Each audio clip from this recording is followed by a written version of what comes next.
Bacolod. Ang nakalagay po rito na activity nila is provided rice box to Morsha fire victims. Sandali. Rice box to Morsha fire fire victims. victims. Baka confidential ang rice victims na yan, Madam Witness. Tapos tupad beneficiaries at BCNHS. Can you speak to the mic, please?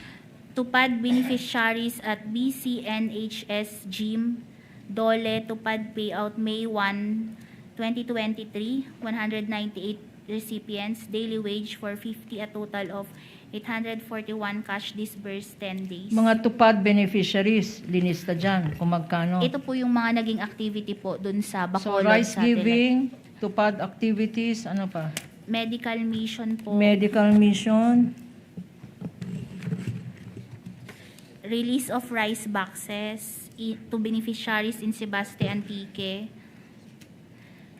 Visited MAIPP hospitals and provided GLs at billing accounting offices to get a copy of SOA.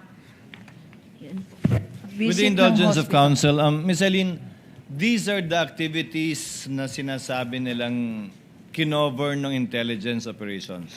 Ito po yung inattach nila as proof of success of the information Ng gathering. activities nga. Opo. Not that ginamit yung confidential fund sa pagbigay ng bigas, not that ginamit yung confidential fund sa pagbigay ng tupad, not that ginamit yung confidential fund sa MAIP. Opo. Bale po, ito yung naging activities ng Vice President po. Pero Na- hindi po yung confidential fund yung ginamit dito. Na naging ligtas siya, ika nga. Opo, base parang sa protective conducted activities. surveillance activities po sa mga programang ito. Okay. You may proceed, counsel.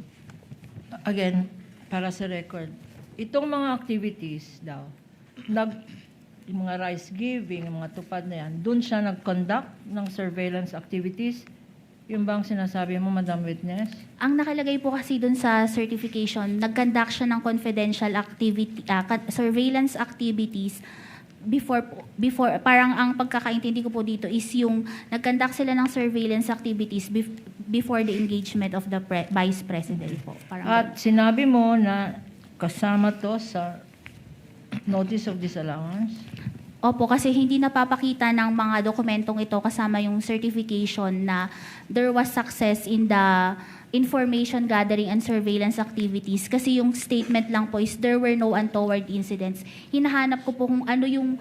Pag sinabing, Madam Witness, pag sinabing there were no untoward incidences, hindi ba evidence of success yun? Walang yung mga komunista, yung mga terorista, imbis na nag-away-away, tumanggap na lang ng rice pack, tumanggap na lang ng tupad. Hindi ba success yun? Hindi sila nag-away-away? Ang hinahanap ko po kasi dito, sample po doon sa isang activity is nakalagay probable threat, CTG, parang ganun, NPA po.